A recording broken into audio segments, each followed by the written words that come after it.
By her own admission, Nishani Amara Singh is not the sportiest of people. She told us, "The most energetic thing I've previously done for charity is cutting off my hair."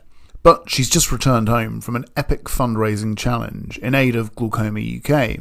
In early March 2023, she climbed the height of Mount Everest on skis over 4 days, burning 10,000 calories a day, which is the equivalent of running 3 back-to-back marathons. When asked what motivated her, she said, "It's heartbreaking to meet patients whose sight loss could have been prevented had they presented for diagnosis earlier." Now that she's completed her Everest challenge, she's on a mission to increase glaucoma awareness.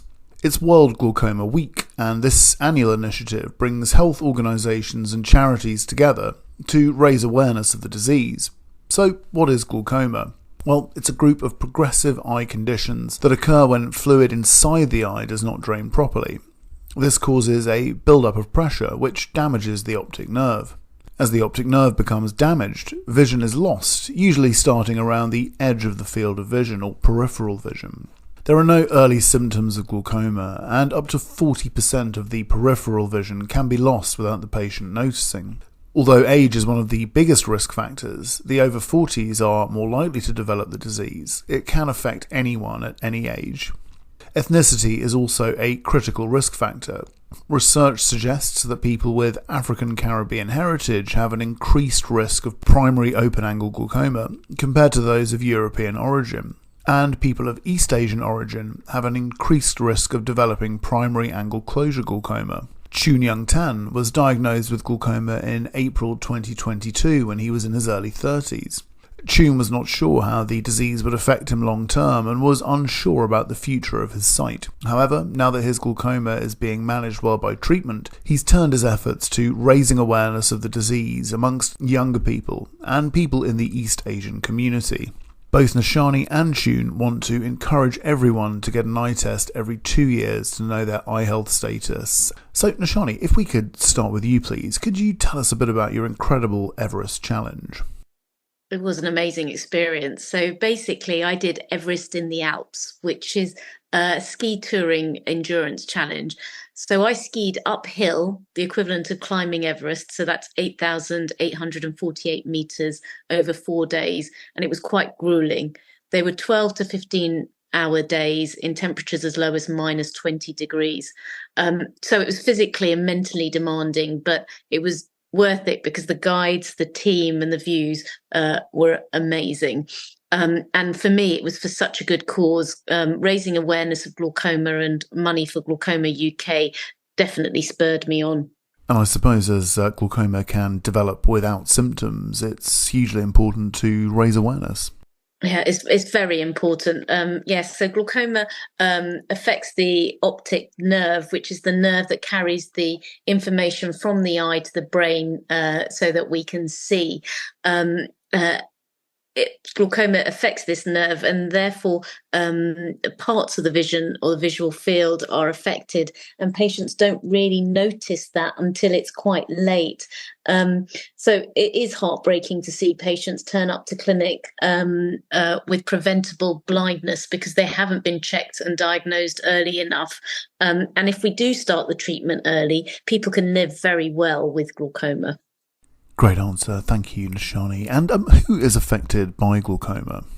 So glaucoma affects the population. Its incidence increases with age. So 1 in 50 of the population over the age of 40 have a diagnosis of can have a diagnosis and symptoms of glaucoma, and that increases to 10% of the population over the age of 75.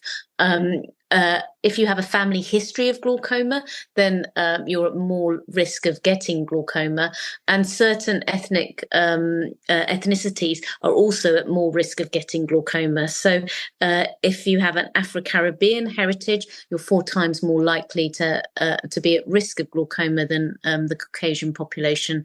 And certain types of glaucoma are more prevalent in different ethnicities, like the East Asian community. Another great answer. Thank you, Nishani. And Chun, thank you so much for joining us today as well. Could you please describe your experience with glaucoma? How were you diagnosed? Yeah, before the pandemic, I had a standard eye test where one of those tests showed potential signs of early glaucoma, and they were worried because my grandma had it as well, so they said it was hereditary. So they referred me to the hospital for further tests, but due to the pandemic, I didn't manage to get an appointment until April last year. And after those further tests, it was determined that I unfortunately did have it. But like I said, they did manage to catch it and diagnose it early.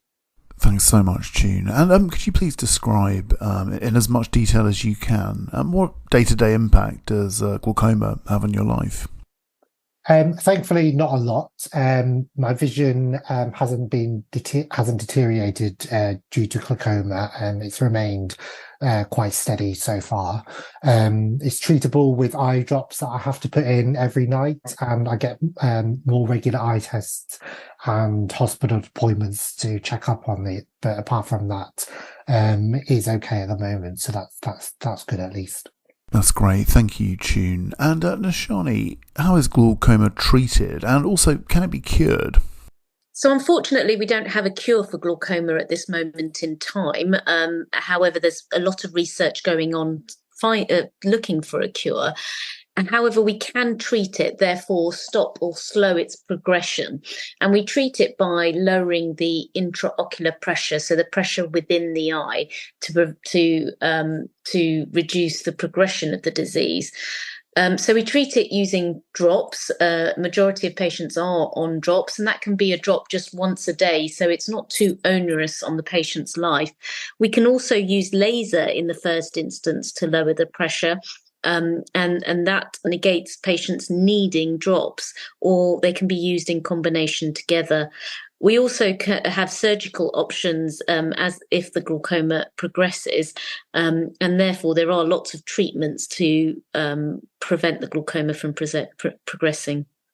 Thank you, Nishani. Excellent. And back to you, Tune. What message do you have to share with communities who are more affected by glaucoma?